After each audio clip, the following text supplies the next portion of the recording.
ሰላም ለእናንተ ይሁን። ይህ ሃርመኒ ሚዲያ ነው። እኔ ደግሞ በፍቃዱ ሙርዳ ነኝ።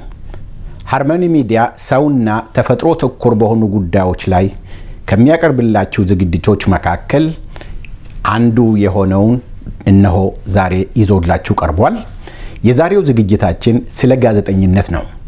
ጋዜጠኝነት በሰው ሰራሽ ክህሎት ወይንም አርቲፊሻል ኢንተለጀንስ በሚል ጉዳይ ነው። በዚህ ጉዳይ ላይ እንግዳ አለኝ።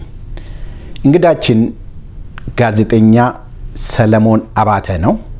ከአንደኛ ደረጃ ትምህርት ቤት ጀምሮ እስካሁን ድረስ በጋዜጠኝነት ዓለም ውስጥ ያለ ሰው ነው። በኢትዮጵያ ቴሌቪዥን፣ በአሜሪካ ድምፅ ራዲዮ፣ በህትመት ሚዲያ፣ በዕለታዊ አዲስና በዘፕሬስ ጋዜጦች ላይ በኃላፊነት ሰርቷል። በተለያዩ መንግስታዊ ያልሆኑ ድርጅቶች ውስጥም በህዝብ ግንኙነት ኃላፊነት አገልግሏል። የኢንፎርሜሽን ቴክኖሎጂ ባለሙያም ነው። በጋዜጠኝነት ውስጥ ራሱን ከማግኘቱ በፊት ወታደር የመሆን ህልም ነበረው። ይህንን ህልሙንም ለማሳካት ወደ ኢትዮጵያ አየር ኃይል ገብቶ ነበረ። ኪሎው አነስተኛ በመሆኑ ሳይቀበሉት ቀሩ። ሙዚቀኛ ለመሆንም አስቦ ነበረ። ያሬድ ሙዚቃ ትምህርት ቤት ገብቶ ሙዚቃ አጥንቷል። አልገፋበትም። ዲፕሎማት የመሆንም ህልም ነበረው። አልሆነም። የህይወት ጥሪው ሌላ ነውና ጋዜጠኛ ሆነ። የህይወት ጥሪውንና እንዲሁም ስለ ዛሬውና ስለ መጪው የጋዜጠኝነት ተግዳሮቶች ተነጋግረናል ወይም ተወያይተናል። ከውይይታችን እንድትቋደሱ እንጋብዛችኋለን። በድጋሚ መልካም ቆይታ።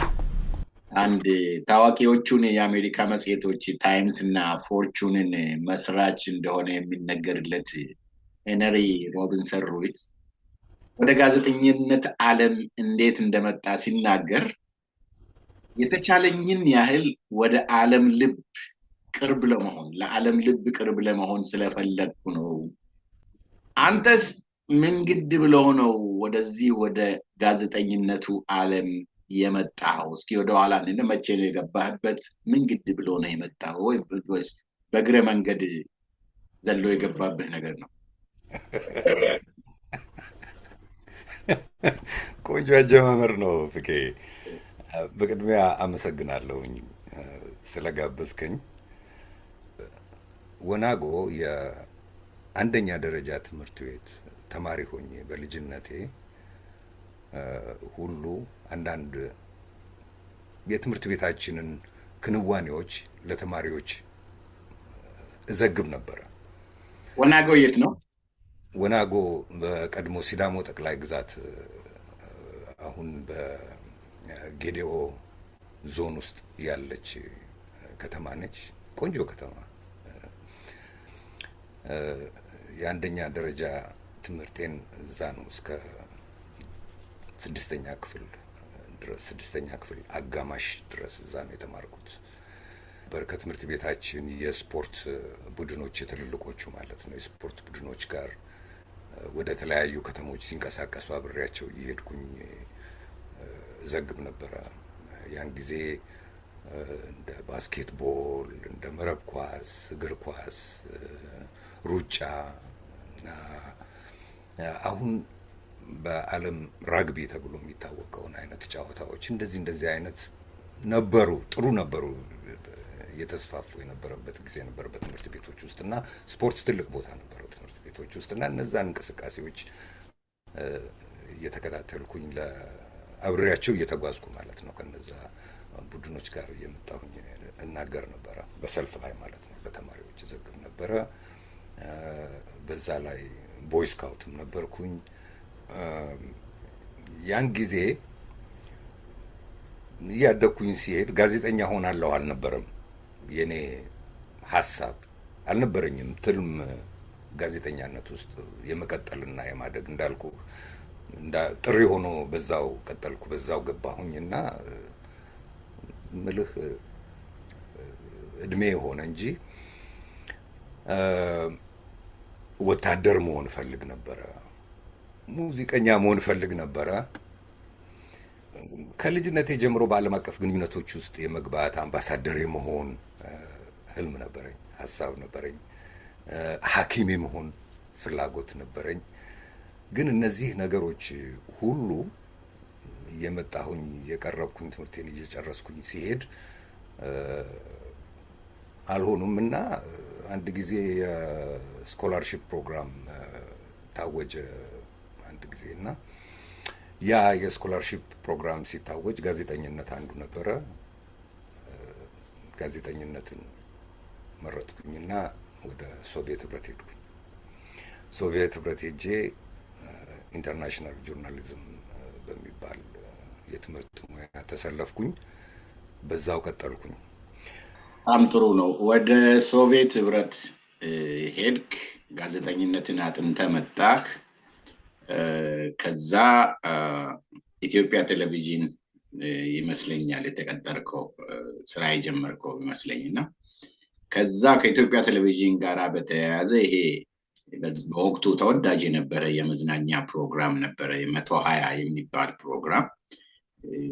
ቃሉም ራሱ ትሬንዱም የመጣው ከራሽያ ነው የሚል ነገር አለ እና ከዛ ጀርባ ያንተ አስተዋጽኦ ምንድን ነው? ከዛ ፕሮግራም ጀርባ 120 ላይ አልነበረም መጀመሪያ እንደመጣሁኝ የሰራሁት።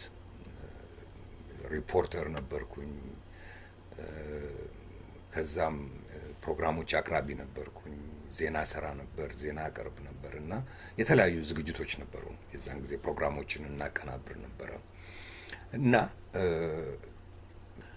ኢህአደግ ሲገባ የሆነ ለነገሩ ኢህአደግ ከመግባቱን በፊት ጀምሮ ነበረኝ አንዳች የሆነ ሰውን ፈታ ሊያደርግ የሚችል ሰውን እንደዚህ ከወከባው ለቀቅ ሊያደርገው የሚችል ዝግጅት ቢኖር የሚል ሀሳብ ነበረኝና ይህንኑ ሀሳብ ለስራ ኃላፊዎች በወቅቱን ለነበሩት አካፍላቸው ነበረ እና ያን ጊዜ የኢትዮጵያ ቴሌቪዥን በነበረውም አቅም በሰው ኃይልም ምክንያት በተለያዩ ምክንያቶች እንደማይቻል ነበረ ይነገረኝ የነበረው።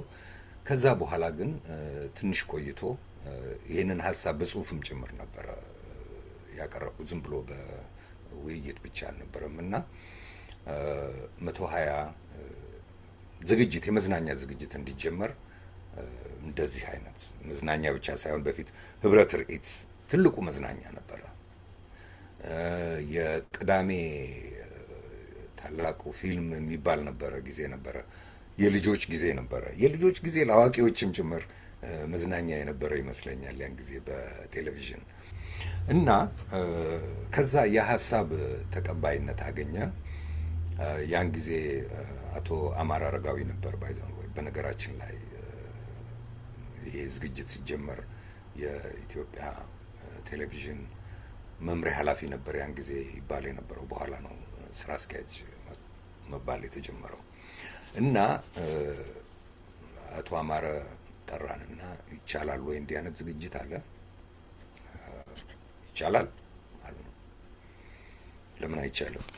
ይህ ሀሳብ መጀመሪያም ውስጤ ነበርና የተዘጋጀ ነበር ኦልሬዲ እና መቼ መጀመር ይቻላል አለ። ይሄንን ሰኞ ይመስለኛል ቀኑ ቢሮ ውስጥ ጠርቶ ያነጋገረን እና አሁን እሁድ መጀመር እንችላለን አልኩት። ይሄ እሁድ? አዎ። እሺ አለ። በጣም ደስ አለን። ወዲያው ተነሳን፣ ወደ ስራ ገባን እና ጊዜና የአመራሩ ፍላጎት ፈቅዶ ማለት እንደ አቶ አማራ አይነት ሰው ማለት ነው። ያን ጊዜ አማረ ጥሩ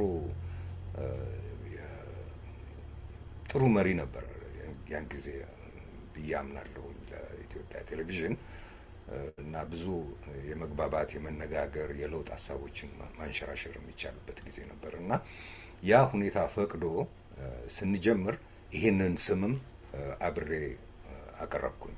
120 ደቂቃ የሚል ፕሮግራም ሊኖረን ይገባል ለ2 ሰዓት ያንን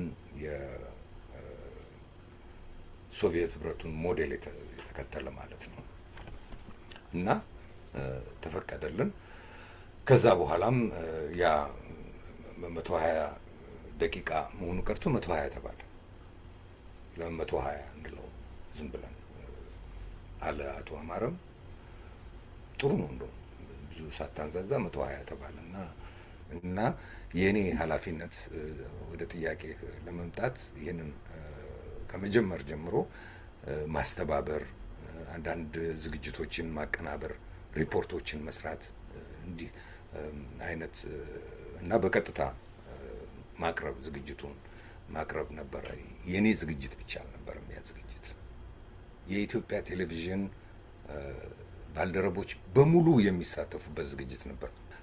እውነት ለመናገር 120 ያን ጊዜ በኢትዮጵያ ቴሌቪዥን ላይ ለውጥ ያመጣ ዝግጅት ነበርና በማስታወቂያም ጭምር ማስታወቂያ በመሰረቱ በኢትዮጵያ ቴሌቪዥን የሚተላለፍ ማስታወቂያ በመሰረቱ እንዲቀየር በይዘቱም በአቀራረቡም እንዲቀየር ማድረግ የቻለ ፕሮግራም ነበር። ማስታወቂያ ሳይቀር በእግራችን እየሄድን እየዞርን ነበረ ያን ጊዜ የንግድ ተቋማትን፣ ባለሀብቶችን ወይም ሌሎች እንደዚህ ክንዋኔዎቻቸውን ማስተዋወቅ የሚፈልጉ ሰዎችንም ይሁን ነጋዴዎችን እየለመንን እያነጋገርን የምናስተዋውቅ የነበረው።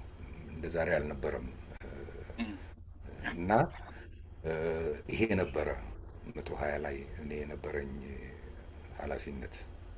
120 በጣም ተናፋቂ ፕሮግራም ነው። እሁድ ሁሉም ሰው የሚጠብቀው ፕሮግራም ነበረ። ከዛ በኋላ ኢትዮጵያ ቴሌቪዥንም ከወጣ በኋላ በህትመት ሚዲያዎች ላይ ሰርተሃል። ዕለታዊ አዲስን፣ ዘፕሬስን፣ ከዛ በህዝብ ግንኙነትም ሆነ ሰርተሃል። በኢትዮጵያ የኤችአይቪ ኤድስ ሴክሬታሪያት የሚባለው ውስጥ ስትሰራ ነበረ። እነዚህ ረጃጅም ታሪኮች ነው። ከዛ በኋላ ከሀገር ወጣና ወደ አሜሪካ መጣ። አሜሪካ ከመጣ በኋላ ሌላ ሙያ ውስጥ ጊዜውን ወቅቱን በሚዋጅ ሙያ ውስጥ ገባ። የተመሰከረልህ የኢንፎርሜሽን ቴክኖሎጂ ባለሙያ ሆንክና መስራት ቀጠልክ ይመስለኛል። ቪኦኤ ውስጥም በዛ ነው የገባው። ከዛ በኋላ ወደ ኃላፊነት ወደ ሌሎች የብሮድካስቲንግ ጉዳዮች የመጣው። ይህንን እዛው እናስቀምጥና ይሄ ዘመን የኤአይ ወይም ሰው ሰራሽ ክህሎት ዘመን እየሆነ ነው ያለው። በአብዛኛው የትም ቦታ መነጋገሪያ ነው። ይሄ ጋዜጠኝነትና ኤአይን የሚመለከቱ ጥናቶችን የሚያደርጉ ሰዎች የአርቲፊሻል ኢንተለጀንስ ሰው ሰራሽ ክህሎቱ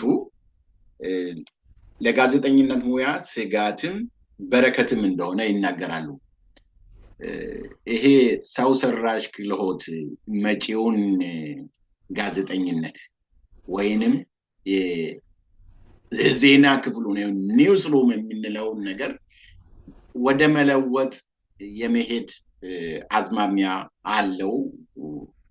በምን መንገድ ሊቀርጸው ይችላል ብለህ ትገምታለህ አንተ? በአጭሩ እንዳው ጋዜጠኝነትና አርቲፊሻል ኢንተለጀንስ እና ጋዜጠኝነትንና የሰው ሰራሽ ክህሎቱን እንዴት ታየዋለህ?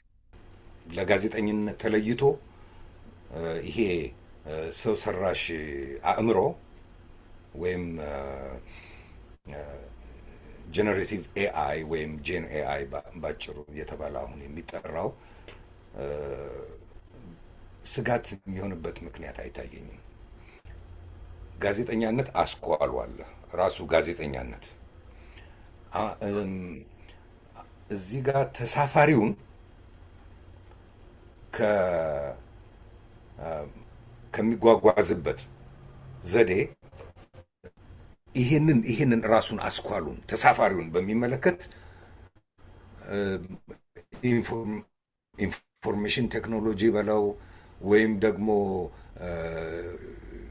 ዮሐንስ ጉተርበርግ በ1440 ይመስለኛል የፈጠረው የዚህ የህትመት ዘመናዊ የህትመት ስራን በለው ወይም ደግሞ በሀያዎቹ ውስጥ የነበረው በሞገድ በ1920ዎች ውስጥ እንደዚህ የነበረው በሞገድ ያንን መረጃ የማስተላለፍን በለው ወይም ደግሞ ከሁለተኛው የዓለም ጦርነት አካባቢ እና ወደ ኋላም እየተስፋፋ የመጣው የቴሌቪዥን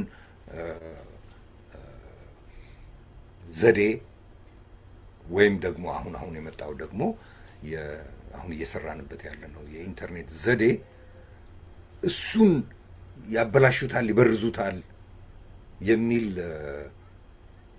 ስጋት ሊኖር አይገባውም። ወይም ደግሞ የተሳሳተ ነው፣ ቦታውን የሳተ ነው ብዬ አስባለሁ። ነገሩ ምንድነው እዚህ ላይ አደጋኛ ነው ብለው ሰዎች የሚተነትኑት አንዱ መልካም ጎኖች አሉት ከተጠቀምንበት፣ ግን አደገኛ ነው የሚባለው ነገር እውነተኛ ያልሆኑ መረጃዎችን መስራት፣ ዜናዎችን መስራት፣ አንተን ሰለሞንን ቁጭ ብለህ በራስህ ምስል በራስህ ድምፅ የሆነ መግለጫ እንድትሰጥ የሆነ አዲስ ነገር እንድትናገር ሊያደርግህ ይችላል እና በዚህ ረገድ ጋዜጠኞችን ሊያሳስት ይችላል። ተግዳሮት ነው፣ ቻሌንጅ ነው ከሚል አንጻር ነው እና ከዛ በኋላ ደግሞ ምንድነው ያመጣው ተጨማሪ ጫና? ይሄ እውነትን ማጣራት ፋክት ቼኪንግ የሚለውን ነገር አምጥቶታል። ያ ትልቅ ጫና ነው፣ ትልቅ ሸክም ነው። ከዛ አንጻር ጋዜጠኛው እንደገና ተጨማሪ መንገድ ሄዶ ከተለያየ አቅጣጫ ከሚያገኛቸው የሐሰት ዜናዎች፣ የተሳሳቱ ዜናዎችን እውነት ለማድረግ አዲስ ቻሌንጅ ነው ያመጣበት ከሚል አንጻር ነው ኤአይ ችግር ሊሆን ይችላል የሚል ነገር ያለው እና ከዚህ አንጻር ነው ያነሳልህ የፈለኩት። እነዚህ አሁን ያልካቸው ነገሮች በኢንፎርሜሽን ቴክኖሎጂ ወይም በኤአይ ምክንያት የተፈጠሩ አይደሉም። በጋዜጠኝነት ህይወት ውስጥ በጋዜጠኝነት ዘመናት ውስጥ ሁሉ የነበሩ ናቸው። ሁልጊዜ ያለ ነገር ነው። ይሄ ፈተና ጋዜጠኛነትን ተለይቶት አያውቅም። ቢጫ ጋዜጠኛነት የሚባል ለምሳሌ የምታውቀዋል አይደለም እንዴ? ይሄ እኮ በ19ኛው መቶ ክፍለ ዘመን እኮ የነበረ ከነ ዮሴፍ ፑሊትዘር ጋር የተያያዘ ታሪክ እኮ ነው።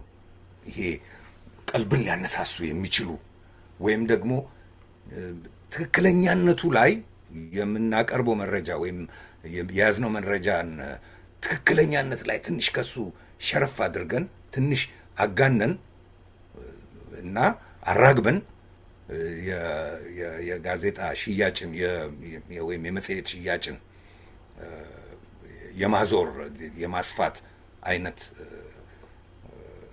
ስራዎችን የመስራት ወይም የመፈለግ ፍላጎት ሁልጊዜ ነበረ እና ለዚህ ነው ሁልጊዜ ጋዜጠኛ በመጣ ቁጥር ሁልጊዜ የሚናገሩት ነገር ምንድን ነው?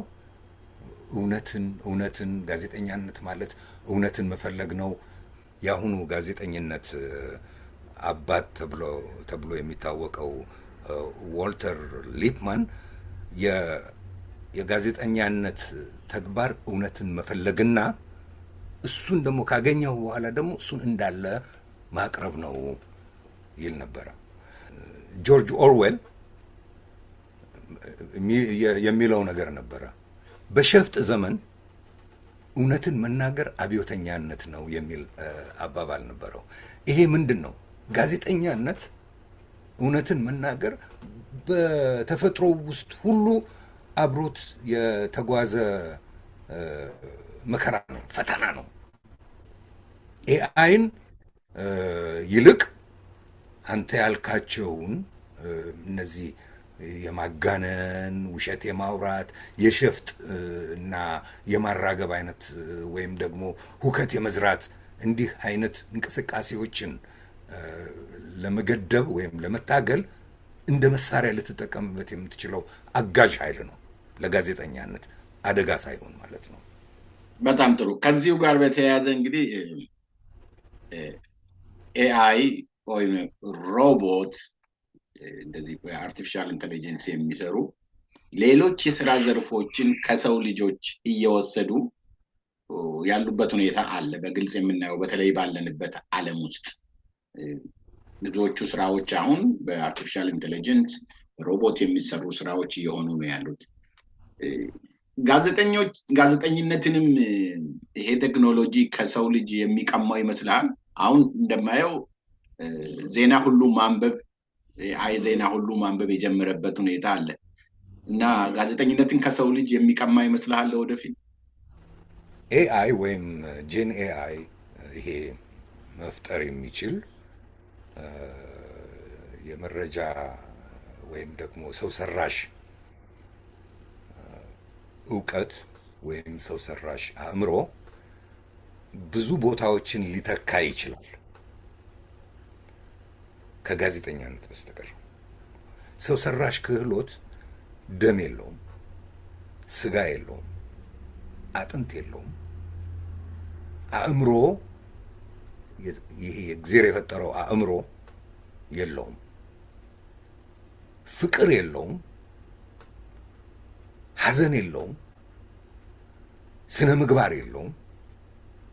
የሚነገረው አዛዦቹ ወይም ፈጣሪዎቹ ሰው ሰራሽ ስለሆነ እነዛ ሰዎች የሚመግቡት ወይም እንዲሆን ቀጥሎ እንዲሆን ከሚነግሩት በስተቀር በራሱ አስተውሎ ሊረዳህ የሚችልበት መንገድ የለም። ጋዜጠኛነት አንዱ ትልቁ ጸጋው ስለ ሰው ነው። ሁልጊዜ ስለ ሰው ልጅ ነው። እንዲህም የሚባል አባባል አለ በጋዜጠኛነት ውስጥ፣ ጥሩ ጋዜጠኛ ስለ ሰው የሚዘግብ ጋዜጠኛ ነው። አሌክሳን ወይም አንዳቸውን እነዚህ የኤአይ አጋዦች ጠርተህ ነውር ነገር ብታወራላቸው ብትጠይቃቸው፣ ለምሳሌ ነውር ነው ይሉሃል። አሁን እኮ ያልከው ነገር ነውር ነው ይሉሃል። ለምን? ነውር ነው ተብሎ ተነግሯቸዋል። ነውር ነው ተብሎ አላደጉበትም። የት ጋ ያ ነውር ሊጣስ እንደሚችል፣ የት ጋ ያ ነውር ሲጣስ እውነት ነውር እንደሆነ ወይም ብልግና እንደሆነ በራሱ አመንጭቶ ሳይሆን ፕሮግራም የተደረገበትን ነው የተነገረውን ነገር ነው የሚሰጥህ። ስለዚህ በኤአይ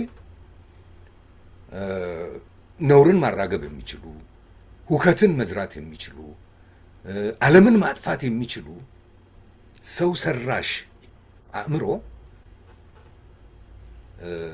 የጋዜጠኛነት አጋዥ ሊሆን ይችላል።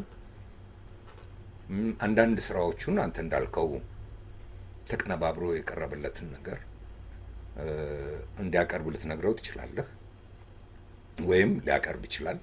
ወይም መረጃ የማሰባሰቢያ ቀላል መንገድ አድርገህ ልትወስደው ትችላለህ። እንደ ድሮ በእግርህ መሄድ ላይኖርብህ ይችላል።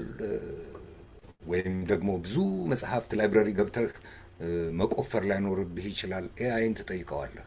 በዚህ ዘመን ምን ሆነ? ኤአይ ሁሉንም ነገር ሰብስቦ እንደ ጥያቄህ ባህሪ ማለት ነው ገምግሞ ማለት ነው ሊያቀርብልህ ይችላል። ከዛ በተረፈ ግን ይሄ ጋዜጠኛነት የሚባለውን ሙያ በምልኡነት መቼም አይተካው።